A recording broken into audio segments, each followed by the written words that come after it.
Hello dear students, आज हम the last lesson का पार्ट 2 करेंगे। पार्ट 1 में हमने पढ़ा था कि फ्रेंच और पर्शियन की जो लड़ाई होती है उसमें फ्रेंच हार जाता है और उसके 2 डिस्ट्रिक्ट है वो पर्शियन के हैंड में चले जाते हैं। तो यहाँ पे ऑथर का एक टीचर होता है एम हेमेल, वो बता रहा है कि आज मेरा लास्ट लेसन है, तुम लोगों को मैं आज लास्ट लेक्चर देने वाला हूँ। आज के बाद यहाँ पे फ्रेंच है वो नहीं पढ़ी जाएगी, फ्रेंच जो लैंग्वेज है उसको नहीं पढ़ाया जाएगा। तो पार्ट 2 करते हैं आज हम।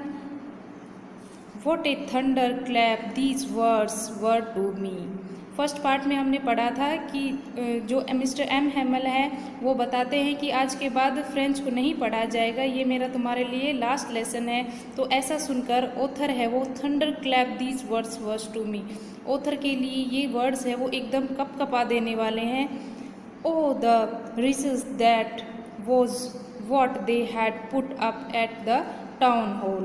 अब उसको वो अनहैप्पी मोमेंट समझ में आया जो उसने टाउन हॉल में देखा था कि सब लोग बुलेटिन बोर्ड के पास क्या कर रहे हैं। My last French lesson why I hardly knew how to write, और बोलता है कि ये मेरा लास्ट फ्रेंच लेसन है, I hardly know how to write, और मैंने तो अभी इसको न अच्छे से इस लैंग्वेज को अच्छे से जाना भी नहीं है, ना ही मैंने इसमें कुछ लिखना सीखा है। आई should never learn any more, मैंने तो इसके बारे में नहीं सीखा है, मैं तो और सीखना चाहता था। I must stop there then, और उससे पहले ही ये बंद हो गई। Oh how sorry I was for not learning my lesson. अब ऑथर को बहुत ज़्यादा गिल्टी फील हो रही थी कि उसने अपने लेसन को क्यों नहीं लर्न किया। फॉर सीकिंग बर्ड्स एग्स और गोइंग स्लाइडिंग ऑन द सार, और वो अपना सारा टाइम या तो बर्ड्स को देखने में, उनके अंडों को देखने में लगा देता था, या फिर बाहर घूमने में, या फिर सार नदी के पास घूमने में। My books that had seemed such a new sense, और जो मेरी जो बुक थी वो मुझे कितनी डिफ़िकल्ट लगती थी ए वाइल एगो पहले, सो हैवी टू कैरी, और उनको उठाना कितना हैवी होता था। My grammar and my history of the sons were old friends now that could not give up, और मैंने उनको बिल्कुल भी रीड नहीं किया, मैंने उनको नहीं पढ़ा, ये जो मेरे ओल्ड फ्रेंड्स बन गई थी कौन, ये books. And M Hamel to the idea that he was going away, that I should never see him again, made me forget all about his ruler and how crankly he was.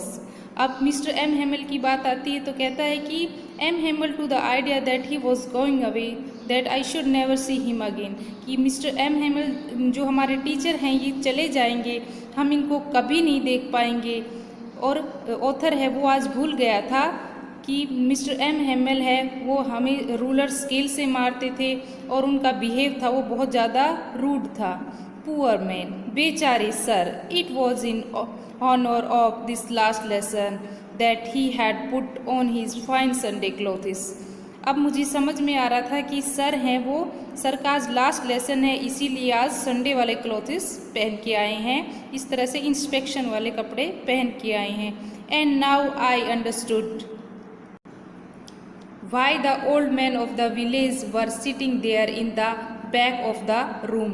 अब मुझे ये भी समझ में आ रहा था कि जो विलेज के पीपल हैं वो लोग पीछे की बेंच पे क्यों बैठे हैं। It was because they were sorry too that they had not gone to school more, और वो भी किस विलेज के जो पीपल है वो भी उनके प्रति रेस्पेक्ट कर रहे हैं, उनको भी वो भी सॉरी फील कर रहे हैं कि ये जो मिस्टर एम हेमल है वो चले जाएंगे क्योंकि वो कभी स्कूल नहीं गए। It was their way of thinking of master for his 40 years of faithful service and of showing their respect for the country that was their no more. अब जो गांव के जो लोग होते हैं वो कहते हैं कि मिस्टर एम हेलन ने अपनी सर्विस के 40 years हमें दिए, ये हमारी कंट्री के लिए बहुत ही रेस्पेक्ट वाली बात है, और अब वो चले जाएंगे। While I was thinking of all this, मैं ये सब सोच ही रहा था। यहाँ पे ऑथर कहता है कि while I was thinking of all this, मैं ये सब बातें सोच ही रहा था। I heard my name called, मैंने सुना कि मेरा नाम बुलाया गया है। It was my turn to recite, अब मेरी बोलने की बारी थी।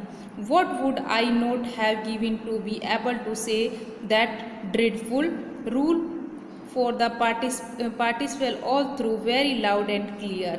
अब उसने डिसाइड कर लिया था कि अब वो पार्टिसिपल्स के जो रूल हैं उनको बहुत ही क्लियरली अच्छे से समझाएगा एंड विदाउट वन मिस्टेक, और कोई भी मिस्टेक नहीं करेगा. But I got mix up on the first word. लेकिन जैसे ही उसने फर्स्ट वर्ड स्टार्ट किया, ऑल आर मिक्स अप, सब मिक्स हो गया था, वो भूल गया था. एंड स्टूड देयर, और वो वहाँ पे खड़ा रहा. Holding on the my desk, और डेस्क को मैं ऑथर कहता है कि मैं वहाँ पे सब पार्टिसिपल के रूल अच्छे से बताने वाला था, लेकिन जैसे ही मैं खड़ा हुआ तो मेरा सारा जो सब मिक्सअप हो गया और मैं एक वर्ड भी नहीं बोल पाया, और अपनी डेस्क को holding on to my desk, अपनी डेस्क को पकड़ के खड़ा रहा. माई हार्ट बीटिंग एंड, और जो मेरी हार्ट बीटिंग है वो तेज हो गई. And not daring to look up, और यहाँ तक कि मुझे ऊपर देखने की हिम्मत भी नहीं हुई. आई हियर्ड एम हेमल से टू मी, मैंने सुना कि एम हेमल ने कहा, I will not scold you little friends, कि तुम्हें इस तरह से परेशान होने की ज़रूरत नहीं है, क्योंकि you must feel bad enough, तुम खुद ये चीज़ के लिए बैड फील कर रहे होगे. सी हाउ इट इज़, तुम देख सकते हो. Every day we have said to ourselves, वाह I have plenty of time, कि तुम एवरी डे, हर टाइम में तुम्हें कहता, यहाँ पे एम हेमल कहते कि मैं तुम्हें हर टाइम बताता था, कहता था पढ़ने के लिए, लेकिन तुमने कभी ध्यान नहीं दिया. आई have plenty of time, it means तुमने समय की कीमत को नहीं समझा. I will learn it tomorrow, and now you see where we have come out. That is the great trouble of Alsace. अब उसने कहता है कि तुम इस तरह से एल्जस कर देते थे, एक बात को बार बार टाल देते थे कि आज नहीं, हम लोग लर्न इट टुमारो, इसको कल पढ़ लेंगे. She puts off learning to tomorrow, आज के बाद एक दिन के बाद एक दिन टालते जाते थे कि आज नहीं, इस लेसन को कल करेंगे.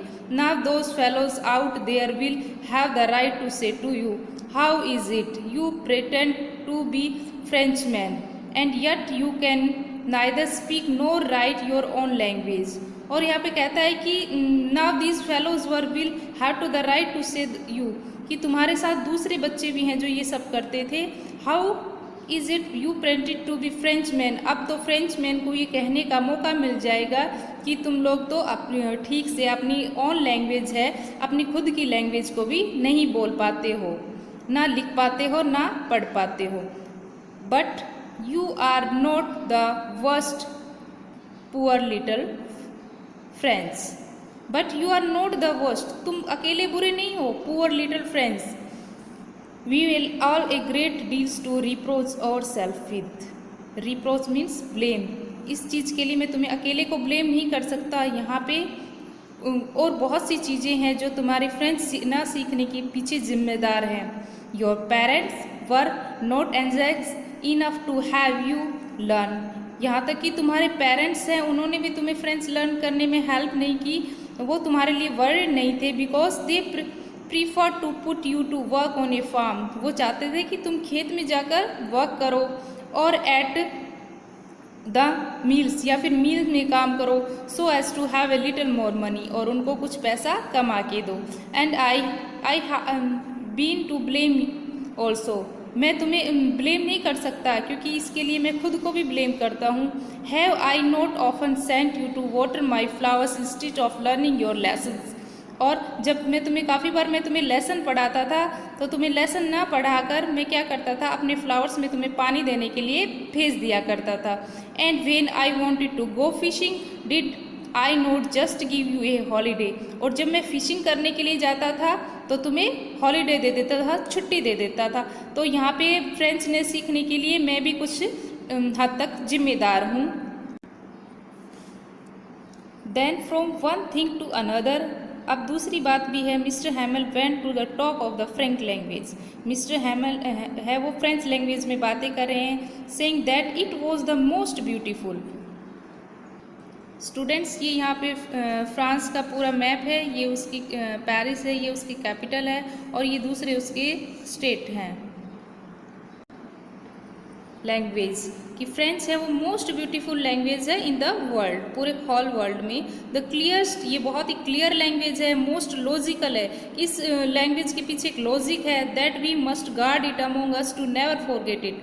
हमें इसको गार्ड करना चाहिए, सेव करना चाहिए, बचाना चाहिए और कभी भी भूलना नहीं चाहिए। Because when a people are enslaved as long as they hold fast to their language, it is as if they had to the key their prison. और कहता है कि अगर हम अनस्लेव्ड हो जाते हैं, कैदी हो जाते हैं, गुलाम हो जाते हैं और हमें अपनी ओन लैंग्वेज आती है, हमें अपनी मदर टंग आती है, तो हम किसी के प्रिजन नहीं हैं, कैदी नहीं हैं। ये एक की है, एक चाबी है। Then he open a grammar, अब मिस्टर एम हेमल है वो ग्रामर को ओपन करते हैं and read us our lesson, और लेसन पढ़ाना स्टार्ट करते हैं। It was amaze to see how well I understood it, आज तो बहुत अमेजिंग हो गया कि मुझे पूरा लेसन है वो समझ में आ गया। All he said seems so easy, so easy, आज मुझे सब कुछ है वो बहुत ही ईजी लग रहा था। I think to that I had never listen so carefully, अब वो सोचता है कि मैंने कभी अपने लेसन को इतने ध्यान से नहीं सुना, काश मैं लेसन को लिसन केयरफुली सुनता। And that he had never explain everything with so much patience, और आज तक किसी टीचर ने भी इतने पेशेंस से नहीं पढ़ाया जो आज मिस्टर एम हेमल पढ़ा रहे थे। अब ऑथर को है ये अपनी लैंग्वेज की कीमत पता चली है, तो आज उसको सब लर्न करना है, तो आज उसको ये लग रहा है कि मिस्टर जो एम हेमल है वो बहुत ही पेशेंस के साथ पढ़ा रहे हैं। It seemed almost as if the poor man wanted to give us all he knew before going away and to put it all into our heads at one stroke। और आज के लेसन में ऐसा लग रहा था कि मिस्टर एम हेमल है वो जाने से पहले ना हमारे माइंड में सब कुछ सेट करके ही जाएंगे, मतलब आज हमें पूरा सिखा के ही जाएंगे। तो डियर स्टूडेंट्स, इसका पार्ट 3 हम नेक्स्ट वीडियो में करेंगे। Thank you. Hello dear students, आज हम द लास्ट लेसन का पार्ट 2 करेंगे। पार्ट 1 में हमने पढ़ा था कि फ्रेंच और पर्शियन की जो लड़ाई होती है उसमें फ्रेंच हार जाता है और उसके 2 डिस्ट्रिक्ट हैं वो पर्शियन के हैंड में चले जाते हैं। तो यहाँ पे ऑथर का एक टीचर होता है एम हेमल, वो बता रहा है कि आज मेरा लास्ट लेसन है, तुम लोगों को मैं आज लास्ट लेक्चर देने वाला हूँ, आज के बाद यहाँ पे फ्रेंच है वो नहीं पढ़ी जाएगी, फ्रेंच जो लैंग्वेज है उसको नहीं पढ़ाया जाएगा। तो पार्ट 2 करते हैं आज हम। What a thunder clap these words were to me।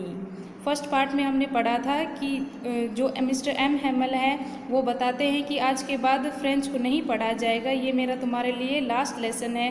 तो ऐसा सुनकर ऑथर है वो thunderclap these words were to me, author के लिए ये वर्ड्स है वो एकदम कपकपा देने वाले हैं। Oh the recess that was what they had put up at the town hall. अब उसको वो अनहैप्पी मोमेंट समझ में आया जो उसने टाउन हॉल में देखा था कि सब लोग बुलेटिन बोर्ड के पास क्या कर रहे हैं। My last French lesson why I hardly knew how to write, और बोलता है कि ये मेरा लास्ट फ्रेंच लेसन है, I hardly know how to write, और मैंने तो अभी इसको न अच्छे से इस लैंग्वेज को अच्छे से जाना भी नहीं है, ना ही मैंने इसमें कुछ लिखना सीखा है। आई should never learn any more, मैंने तो इसके बारे में नहीं सीखा है, मैं तो और सीखना चाहता था। I must stop there then, और उससे पहले ही ये बंद हो गई। Oh how sorry I was for not learning my lesson. अब ऑथर को बहुत ज़्यादा गिल्टी फील हो रही थी कि उसने अपने लेसन को क्यों नहीं लर्न किया। फॉर सीकिंग बर्ड्स एग्स और गोइंग स्लाइडिंग ऑन द सार, और वो अपना सारा टाइम या तो बर्ड्स को देखने में, उनके अंडों को देखने में लगा देता था, या फिर बाहर घूमने में, या फिर सार नदी के पास घूमने में। My books that had seemed such a new sense, और जो मेरी जो बुक थी वो मुझे कितनी डिफ़िकल्ट लगती थी ए व्हाइल एगो, पहले, सो हैवी टू कैरी, और उनको उठाना कितना हैवी होता था। My grammar and my history of the sons were old friends now that could give up, और मैंने उनको बिल्कुल भी रीड नहीं किया, मैंने उनको नहीं पढ़ा, ये जो मेरे ओल्ड फ्रेंड्स बन गई थी कौन, ये books. And M Hamel to the idea that he was going away, that I should never see him again, made me forget all about his ruler and how crankly he was. अब mister M Hamel की बात आती है तो कहता है कि M Hamel to the idea that he was going away that I should never see him again, कि मिस्टर एम हेमल जो हमारे टीचर हैं ये चले जाएंगे, हम इनको कभी नहीं देख पाएंगे। और ऑथर है वो आज भूल गया था कि मिस्टर एम हेमल है वो हमें रूलर स्केल से मारते थे और उनका बिहेव था वो बहुत ज़्यादा रूड था। पुअर मैन, बेचारे sir, it was in honor of this last lesson that he had put on his fine Sunday clothes। अब मुझे समझ में आ रहा था कि सर हैं वो, सर का आज लास्ट लेसन है इसीलिए आज संडे वाले क्लोथ्स पहन के आए हैं, इस तरह से इंस्पेक्शन वाले कपड़े पहन के आए हैं। And now I understood why the old men of the village were sitting there in the back of the room। अब मुझे ये भी समझ में आ रहा था कि जो विलेज के पीपल हैं वो लोग पीछे की बेंच पे क्यों बैठे हैं। It was because they were sorry too that they had not gone to school more। और वो भी किस विलेज के जो पीपल है वो भी उनके प्रति रेस्पेक्ट कर रहे हैं, उनको भी वो भी सॉरी फील कर रहे हैं कि ये जो मिस्टर एम हेमल है वो चले जाएंगे क्योंकि वो कभी स्कूल नहीं गए। It was their way of thinking of master for his 40 years of faithful service and of showing their respect for the country that was their no more. अब जो गांव के जो लोग होते हैं वो कहते हैं कि मिस्टर एम हेलन ने अपनी सर्विस के 40 years हमें दिए, ये हमारी कंट्री के लिए बहुत ही रेस्पेक्ट वाली बात है और अब वो चले जाएंगे। While I was thinking of all this, मैं ये सब सोच ही रहा था। यहाँ पे ऑथर कहता है कि while I was thinking of all this, मैं ये सब बातें सोच ही रहा था। I heard my name called, मैंने सुना कि मेरा नाम बुलाया गया है। It was my turn to recite, अब मेरी बोलने की बारी थी। What would I not have given to be able to say that dreadful rule for the participle all through very loud and clear। अब उसने डिसाइड कर लिया था कि अब वो पार्टिसिपल्स के जो रूल हैं उनको बहुत ही क्लियरली अच्छे से समझाएगा एंड विदाउट वन मिस्टेक, और कोई भी मिस्टेक नहीं करेगा। But I got mix up on the first word, लेकिन जैसे ही उसने फर्स्ट वर्ड स्टार्ट किया ऑल आर मिक्स अप, सब मिक्स हो गया था, वो भूल गया था। एंड स्टूड देयर, और वो वहाँ पे खड़ा रहा। Holding on the my desk, और डेस्क को मैं ऑथर कहता है कि मैं वहाँ पे सब पार्टिसिपल के रूल अच्छे से बताने वाला था, लेकिन जैसे ही मैं खड़ा हुआ तो मेरा सारा जो सब मिक्सअप हो गया और मैं एक वर्ड भी नहीं बोल पाया और अपनी डेस्क को holding on to my desk, अपनी डेस्क को पकड़ के खड़ा रहा। माई हार्ट बीटिंग एंड, और जो मेरी हार्ट बीटिंग है वो तेज हो गई। And not daring to look up, और यहाँ तक कि मुझे ऊपर देखने की हिम्मत भी नहीं हुई। आई हियर्ड एम हेमल से टू मी, मैंने सुना कि एम हेमल ने कहा I will not scold you little friends, कि तुम्हें इस तरह से परेशान होने की ज़रूरत नहीं है क्योंकि you must feel bad enough, तुम खुद ये चीज़ के लिए बैड फील कर रहे होगे। सी हाउ इट इज़, तुम देख सकते हो। Every day we have said to ourselves वाह I have plenty of time, कि तुम एवरी डे, हर टाइम मैं तुम्हें कहता, यहाँ पे एम हेमल कहते कि मैं तुम्हें हर टाइम बताता था, कहता था पढ़ने के लिए, लेकिन तुमने कभी ध्यान नहीं दिया। आई have plenty of time, it means तुमने समय की कीमत को नहीं समझा। I will learn it tomorrow and now you see where we have come out, that is the great trouble of Alsace। अब उसने कहता है कि तुम इस तरह से एल्जस कर देते थे, एक बात को बार बार टाल देते थे कि आज नहीं, हम लोग लर्न इट टुमारो, इसको कल पढ़ लेंगे। She puts off learning to tomorrow, आज के बाद एक दिन के बाद एक दिन टालते जाते थे कि आज नहीं, इस लेसन को कल करेंगे। Now those fellows out there will have the right to say to you how is it you pretend to be Frenchman and yet you can neither speak nor write your own language.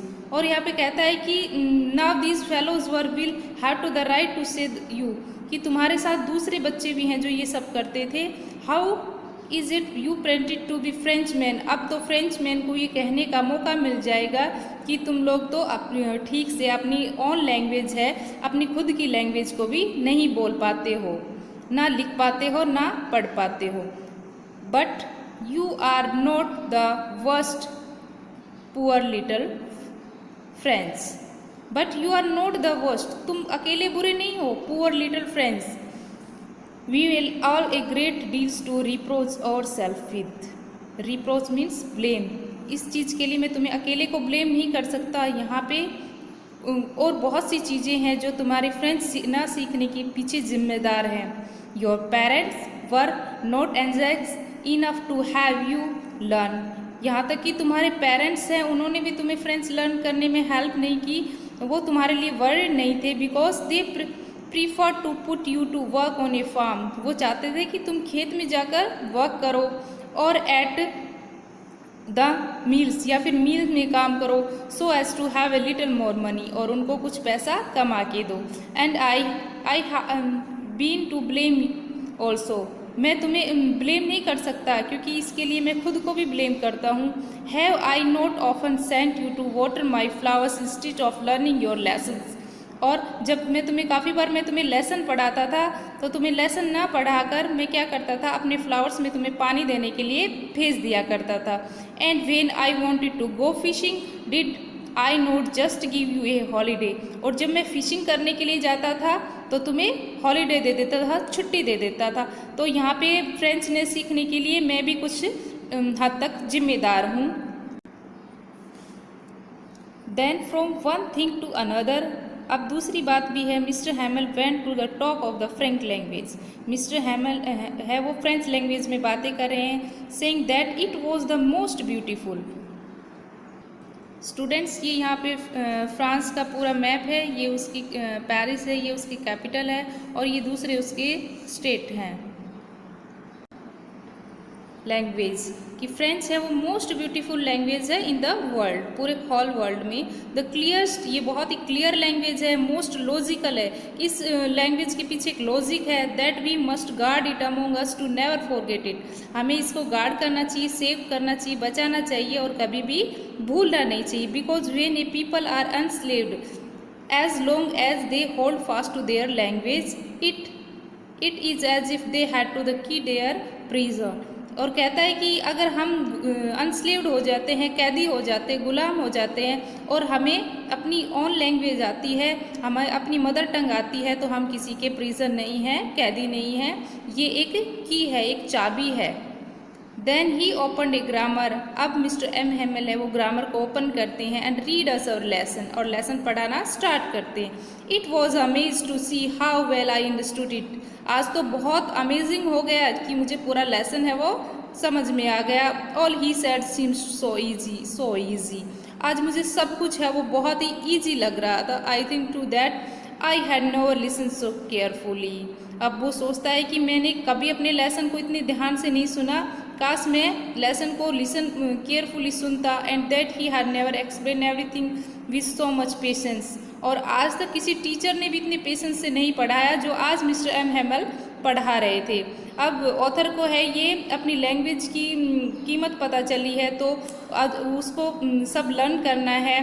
तो आज उसको ये लग रहा है कि mister जो M Hamel है वो बहुत ही पेशेंस के साथ पढ़ा रहे हैं। It seemed almost as if the poor man wanted to give us all he know before going away and to put it all into our heads at one stroke. और आज के लेसन में ऐसा लग रहा था कि मिस्टर एम हैमल है वो जाने से पहले ना हमारे माइंड में सब कुछ सेट करके ही जाएंगे, मतलब आज हमें पूरा सिखा के ही जाएंगे। तो डियर स्टूडेंट्स, इसका पार्ट 3 हम नेक्स्ट वीडियो में करेंगे। Thank you.